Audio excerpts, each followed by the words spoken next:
In this video, we will learn how to change the ringtone in a Samsung Galaxy S22 Plus. So this is a Samsung Galaxy S22 Plus. In market, there are several colors of S22 Plus is available.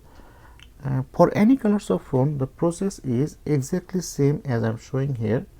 So to change the ringtone, slide from top like this way and tap the gear icon. So tap the gear icon. Now if you scroll down, you will see sounds and vibration. So click sounds and vibration. Now here you will see the ringtone. So click ringtone. Now there are a lot of ringtone.